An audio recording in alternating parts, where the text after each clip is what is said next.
얼마 전에 우리 교회 권사님께서 새벽 기도회를 마치고 귀가하시다가 교통사고를 당하셨습니다. 신호등이 파란불로 바뀌어서 걸어가려고 하는데 달려오던 트럭이 멈추지 않고 자기에게 돌진해 왔다라는 거예요. 순간 그 권사님의 생각에 들은 것은 이러다가는 죽겠구나 생각이 들었는데, 어느 순간 몸은 벌써 그 트럭을 보고 몸이 피해가지고 은혜로 그 트럭의 사이드 미러에만 부닥치셔서 치료를 받고 이제 완쾌가 되셨는데, 그분이 아마 자기에게 달려오는 트럭을 보고 우리가 생각했다고 하면 사실 그 트럭을 피할 수 있었겠습니까? 그 권사님의 고백처럼 이러다가 내가 예수님 만나겠구나, 우리는 그 생각하지, 트럭이 나에게 달려올 때 순간적으로 우리들은 판단하기가 어렵습니다. 이 속도로 이게 달려오면은 내가 어떻게 해야 되나, 옆으로 가야 되나 뒤로 가야 되나, 그거 판단하다가 결정 내릴 때 되면 어떻게 되어 있습니까? 예수님 앞에 나와 있죠. 그래서 하나님께서 우리 인간들을 만날 때는 그런 상황은 그 여러 가지 상황을 보고 판단하지 않고 알아서 몸이 반사적으로 움직이게 만드셨습니다. 이런 과정들을 생략하고 빨리 적응할 수 있게끔, 이것이 우리들의 몸에 있기 때문에 세상을 살면서 우리들은 우리의 생각과 우리가 지금까지 살아온 방법을 바꾼다는 게 어렵다라는 겁니다. 무엇인가 새로운 것을 시도하는 게 그래서 어렵습니다. 기존에 진행된 그대로를 그대로 따라하려고 하는 이러한 성향이 사람에게 있기 때문이라는 것입니다. 예를 들면은 카메라가 있습니다. 여러분들은 카메라, 어떤 카메라 예전에 쓰셨습니까? 필름을 사셔가지고 필름 안에 넣어서 찍어서 인화를 해가지고 사진으로 나온 것을 보셨을 것입니다. 그런데 이제 이런 필름 카메라가 사용되다가 최근에는 디지털 카메라라 이래가지고 필름을 넣지 아니하고 우리가 찍어서 컴퓨터로 보는 이런 카메라가 발명이 되었습니다. 이렇게 디지털 카메라가 발명되다 보니까 카메라가 작아졌습니다. 그래서 주머니에 넣고 다니면서 필요할 때 이렇게 카메라 찍는 것이 익숙한 이러한 생활들이 되었습니다. 그런데 이것도 잠시 스마트폰이 나오다 보니까 이제는 손에 들고 다니면서 찍기 쉬운 디지털 카메라는 자취를 감추고 모든 사진도 이제는 스마트폰으로 찍고 있습니다. 그런데 이 스마트폰으로 찍는 카메라는 문제가 있었습니다. 그 문제는 가까운 것은 그래도 찍을 수가 있는데 조금 멀리 있는 것은 이 스마트폰에다가 그런 멀리를 찍을 수 있는 렌즈를 놓을 수가 없어가지고 이게 항상 사람들에게 아쉬움을 주는 것이 스마트폰 카메라였습니다. 그런데 최근에는 이 스마트폰에도 이제 만원 렌즈 같은 거를 넣어가지고 촬영할 수 있는 스마트폰이 개발되었다라는 것입니다. 그래서 5배로 확대할 수 있는 기능이 들어가 있었다.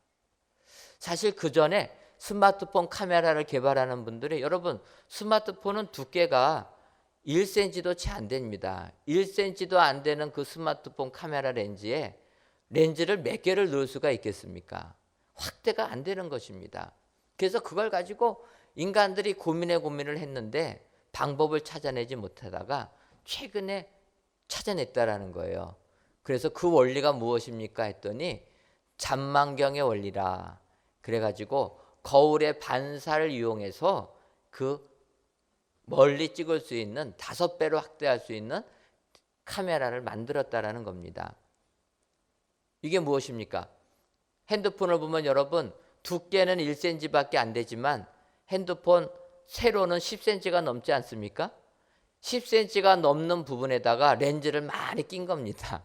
그리고 그것을 거울로 비춰가지고 우리가 화면으로 보게 만들었다, 이런 것입니다. 이야기를 듣고 보면 너무나 쉬워요. 그래서 거울만 하나 끼면은 그와 같은 카메라가 만들어지는데 그 발상의 전환을 못 해가지고 수년 동안 엄청난 노력을 하고 그래도 찾아내지 못했다는 것입니다. 여러분, 이것이 문제가 뭐냐면 인간은 나에게 주어진 대로, 내가 경험한 대로, 내가 생각하는 대로 살아가는 게 인간이라는 것입니다. 그 틀을 바꾸지 못하는 게 인간이라.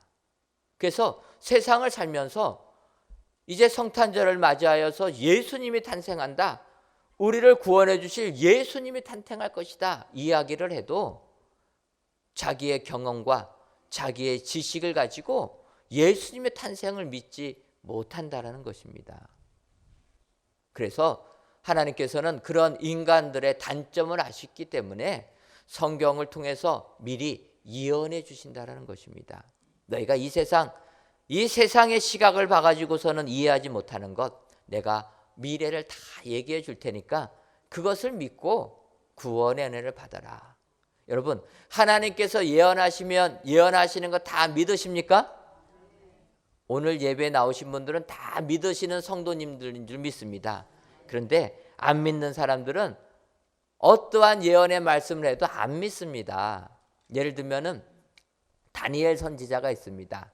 구약 시대에 나오는 선지자인데, 다니엘 선지자가 있을 때 그 당시 바벨론의 왕 느부갓네살 왕이 있었습니다.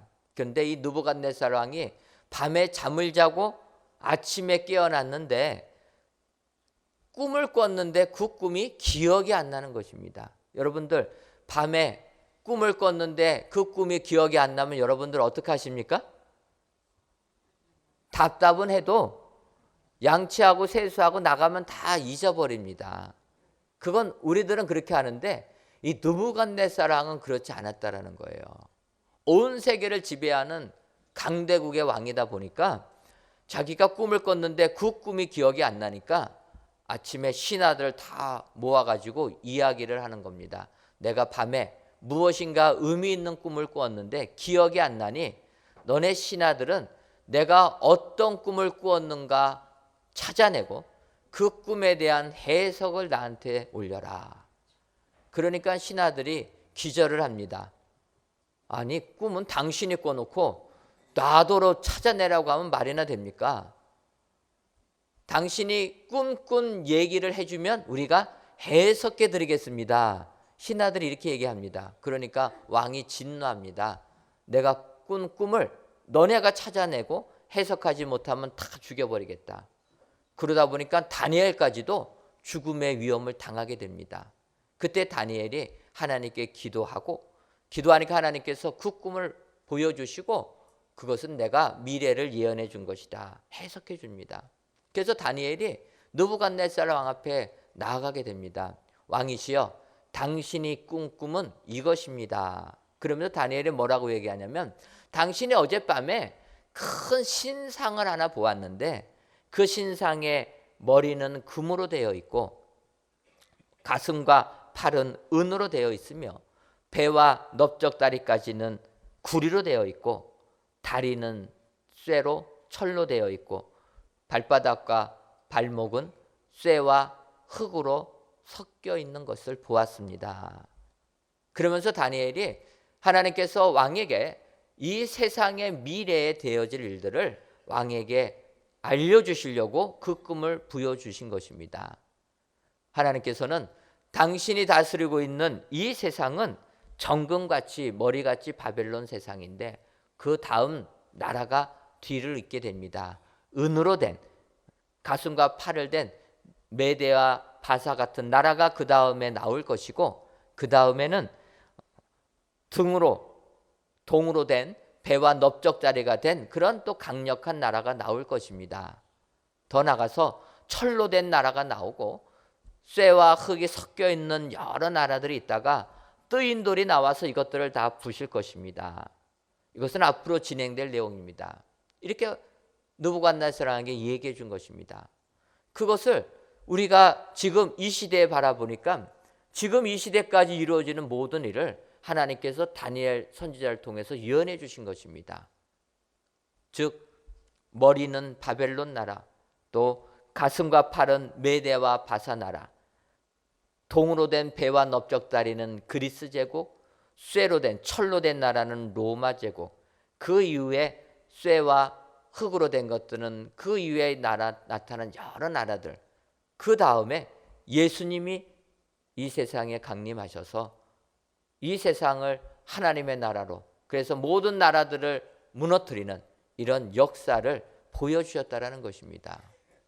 이렇게 하나님이 예언하시면 사람들은 그 예언을 믿어야 되는데, 이렇게 확실한 예언을 이야기해 주니까 뭐라고 얘기하냐면, 아하, 역사적으로 이런 사건이 이루어진 것을 보니까 다니엘이 예언한 게 아니라 이 역사가 다 이루어진 다음에 다니엘서가 기록된 것이다. 이렇게 사람들이 이야기한다는 것입니다.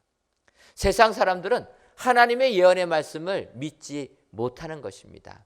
하지만 하나님께서는 우리 인간의 부족함을 다 아셔서 예언이라는 것을 통해서 앞으로 진행될 일들을 미리 말씀해 주시는 줄 믿습니다.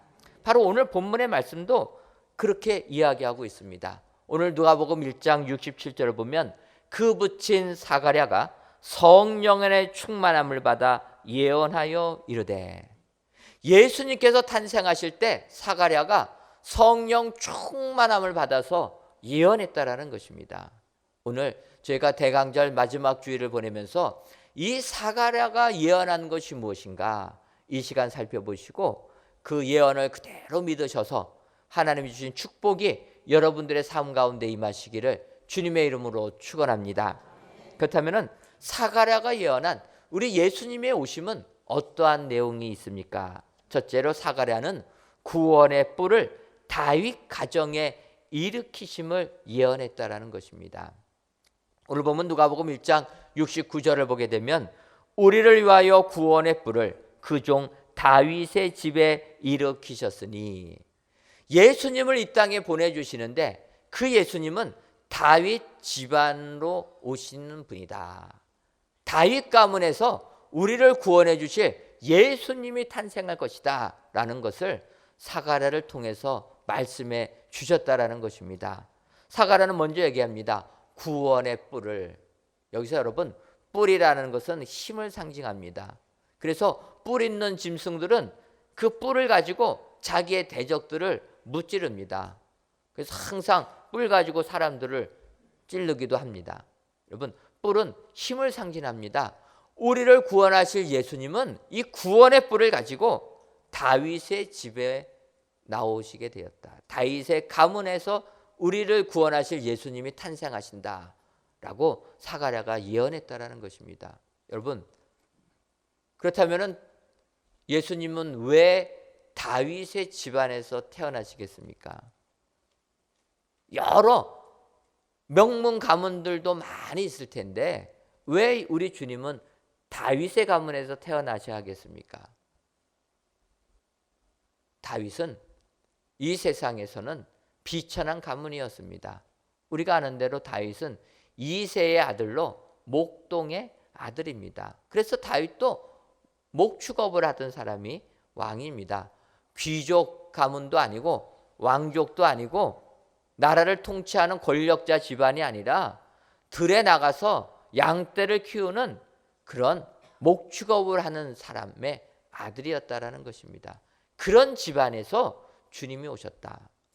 다윗은 사울왕의 핍박을 받아가지고 광야에서 떠돌이 삶을 살게 되고 목숨을 구하기 위하여서 미친 채까지 한 사람이 다윗입니다. 다윗이 광야에서 도망할 때 세상에서 원통하고 억울한 자들이 다윗에게 모였다 이야기합니다. 왜냐하면 다윗도 원통한 삶을 살고 있기 때문에. 그런데 우리를 구원해 줄 예수님은 바로 그런 집안에서 오신다. 그래서 우리의 억울하고 우리의 원통한 사정을 우리 주님이 다 하시기 때문에 우리들을 그 억울함에서 해방시켜 주신다. 하나님은 그 약속을 우리들에게 해주시는 줄 믿습니다. 여러분, 세상 살다 보면 정말로 억울하고 원통한 일들 너무나 많이 겪습니다. 우리 교회도 그와 같은 것을 겪지 않았습니까? 세상 권력에 의하여서 억울한 일을 겪게 됩니다. 하지만 바로 우리 예수님이 그런 집안에서 오시는 분이다. 그런 집안에서 오신다는 것은 우리의 억울한 사정을 다 아시는 분이다.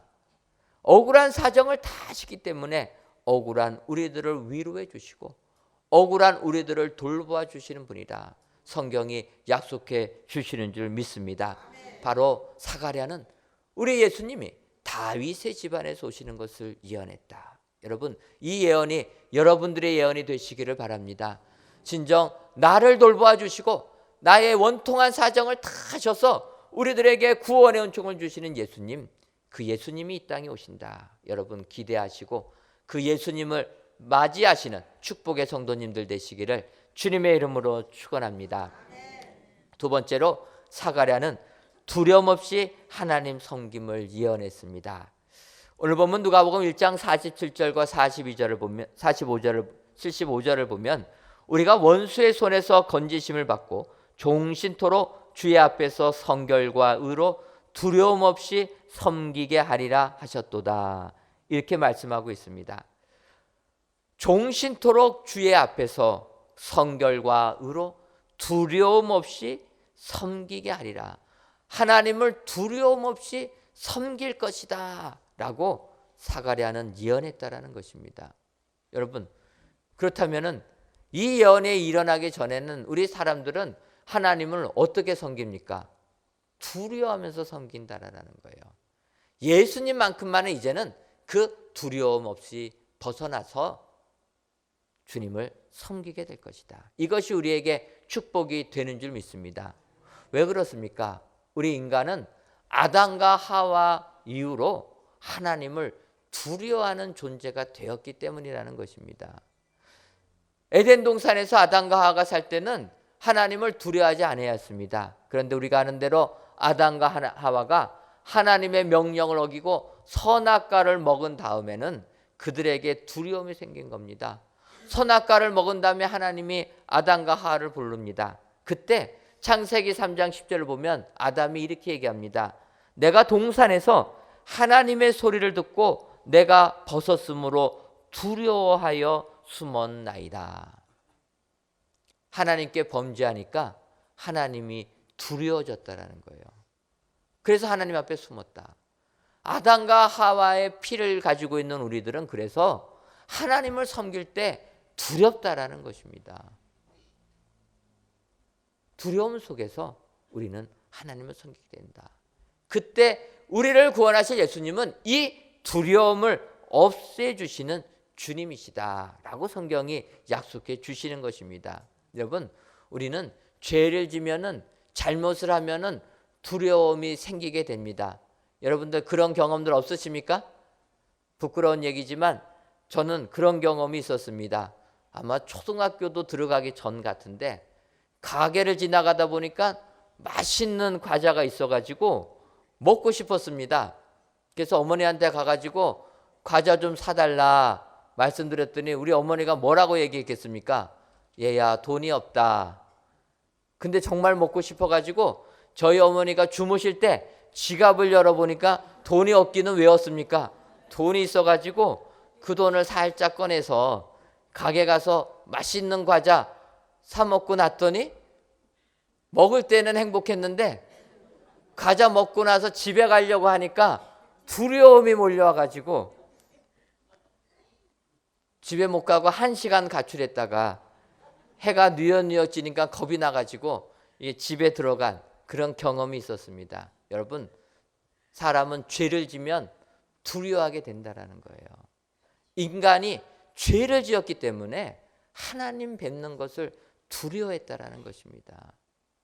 그때 사가랴가 우리를 구원하기 위하여 이 땅에 오시는 예수님을 예언할 때는 그 예수님은 두려운 예수님이 아니라 이 땅에 우리를 구원하고 오신 예수님은 정말 우리들로 하여금 두려움 없이 섬김받으려고 우리로 하여금 두려움 없이 하나님을 섬기게 하기 위하여서 우리 주님이 이 땅에 오신다. 여러분, 이것이 우리에게 축복이 되는 줄 믿습니다. 그런데 조금의 조건은 걸어놨습니다. 그렇다고 맨날 죄 짓지 말고 종신토록 주 앞에서 성결과 의로 두려움 없이 조금은 정결해야 된다라는 것입니다. 그리고 여기서의 의는 예수님을 믿는 의인이라는 겁니다. 우리가 정결하게 예수님만 믿으면 그러면 우리는 예수님을 아무런 두려움 없이 섬기게 된다. 그래서 예수님께서 이 땅에 오셔서 뭐라고 합니까? 이제는 나를 친구라고 불러라. 하나님을, 예수님을 친구처럼 여기면서 나와 같이 이 생 삶을 살아가자. 주님이 권면해 주시는 줄 믿습니다. 이것이 우리들에게 축복이요 은혜가 되는 줄 믿습니다. 오늘 사가랴 아들 요한이 태어날 때 요한에 대한 것보다는 오히려 그는 예수님의 탄생에 대한 것을 예언해 주셨다. 여러분 기억하시고 진정 여러분들의 삶 속에 두려움 없이 하나님을 섬기시는 축복의 성도님 되시기를 주님의 이름으로 축원합니다. 마지막 세 번째로 사가랴는 돋는 해가 위로부터 임하심을 예언하였습니다. 오늘 보면 누가복음 1장 78절을 보면 이는 우리 하나님의 긍휼로 인함이라 이로써 돋는 해가 위로부터 우리에게 임하여 이렇게 말씀하고 있습니다. 여러분 돋는 해가 위로부터 우리에게 임하게 된다. 이것이 우리에게는 축복이 되는 줄 믿습니다. 왜 그렇습니까? 해가 밤에 지었던 해가 이제 아침에 이 땅에 돋아오르게 되면은 그 해가 우리에게 임하게 되면 우리에게는 생명의 은총을 받기 때문입니다. 여러분 태양이라는 것이 우리에게 얼마나 중요합니까? 여러분 태양은 우리로 하여금 생명을 유지하게 만드는 것이 태양인 줄 압니다. 그래서 여러분 태양에서 햇빛이 이 지구에 비춰야지만 지구상에 있는 생명체가 에너지를 가지고 생명을 유지할 수 있게 된다라는 것입니다. 햇빛을 받아야지만 식물이 에너지를 받아서 살게 됩니다. 여러분 지구상에 식물이 번성해야지만 초식동물들이 식물을 먹고 살게 됩니다. 초식동물들이 살아야지만 육식동물들이 그 동물 먹고 생명을 유지하게 되고 그 육식동물들을 사람이 잡아먹어 가지고 이 사람이 살게 되는 것입니다. 근데 사람은 육식동물만 먹는 게 아니라 초식동물도 먹고 식물까지 다 먹는 사람들인데 어쨌든 태양의 에너지가 지구상에 있는 생명체를 자라나게 할 때 인간이 살게 된다는 것입니다. 그래서 햇빛처럼 우리 사람에게 귀한 것이 없습니다. 여러분 이제 오늘은 동지입니다. 동지가 무엇입니까? 동지가 아니라 밤이 가장 길을 때, 밤이 가장 길을 때예요. 그래서 12월 22일은 밤이 가장 길은, 해가 가장 짧고 밤이 가장 길을 때인데 해가 짧다라는 것은 그래서 날이 추워지는 것을 의미합니다. 여러분 우리나라 겨울 되면은 춥지 않습니까? 햇빛이 조금 덜 비추게 되니까 몸들이 얼게 됩니다. 그러다가 햇빛이 비치면 우리가 다시금 힘을 얻게 되는 것입니다. 해가 없으면 인간은 추위에 떨 수밖에 없습니다. 우리가 선교하고 있는 인도를 보게 되면 해마다 인도는 겨울 되면은 추위에 동사했다라는 이러한 기사들을 보게 됩니다. 올해도 어김없이 그런 기사가 또 나왔습니다. 아니 인도라는 나라는 얼마나 춥길래 겨울만 되면 얼어 죽는다는 기사가 나올까 생각해 보니까 얼어 죽었는데 지금 영하 몇 도겠습니까? 얼어 죽으려면은요 영하 한 20도 30도 돼야 되지 않겠습니까? 아닙니다. 영상 5도인데 얼어 죽었어요. 영상 5도 되니까 지금 뉴델리는 휴교했습니다. 휴교. 저는 그 기사를 보면서 내가 인도에서 태어났으면 얼마나 좋았을까. 학교 다니기 그렇게 싫은데 영상 5도만 돼도 휴교합니다. 춥다고. 그리고 사람이 얼어 죽어요. 그 나라는 난방 시스템이 없습니다. 너무 더운 나라다 보니까. 그래서 더위 식힐 것만 연구했지 추위에 적응할 것을 연구하지 않다 보니까 영상 10도만 돼도 사람들이 추위에 떨고 영상 5도만 떨어지니까 다 죽어버리는 겁니다. 이처럼 햇빛은 우리에게 생명의 은혜를 주는 것입니다. 우리에게 영양분을 주고 우리로 하여금 생명을 유지할 수 있도록 따뜻함을 주는 게 해라라는 것입니다. 이것을 지금 성경에서는 이야기합니다. 세상의 해뿐만 아니라 영적으로도 이런 은혜를 받아야 된다. 돋는 해가 위로부터 우리에게 임하여서 하나님의 긍휼하심으로 너희들이 구원의 은총을 받게 될 것이다. 그래서 여러분 말라기서 4장 2절을 보면 이렇게 얘기합니다. 내 이름을 경외하는 너희에게는 공의로운 해가 떠올라서 치료하는 광선을 비추리니 너희가 나가서 외양간에서 나온 송아지같이 뛰리라. 하나님을 경외하는 자에게는 공의로운 해가 떠올라서 치료하는 광선을 발하여 주어서 너희가 외양간에 나온 송아지같이 뛰는 축복의 은혜를 받을 것이다. 성경이 약속해 주는 줄 믿습니다. 하나님만을 경외하고 하나님만을 믿으면 하나님께서 우리에게 의로운 돋는 해를 우리에게 붙여주셔서 그것을 힘입어서 세상 살아가는 축복을 주신다. 성경이 약속해 주시는 줄 믿습니다. 여러분 대강절을 맞이하여서 세상 온갖 고난과 어려움 속에 희망을 다 잃어버리고 사시는 분들 안 계십니까? 생명의 근원 되시는 우리 예수님이 오시면 우리에게 이와 같은 돋는 해가 위로부터 우리에게 임하는 축복을 주신다. 여러분 확신하셔서 그 예수님을 고대하시고 그 예수를 믿음으로 말미암아 영생의 축복을 받아 누리시는 귀한 성도님들 되시기를 주님의 이름으로 축원합니다.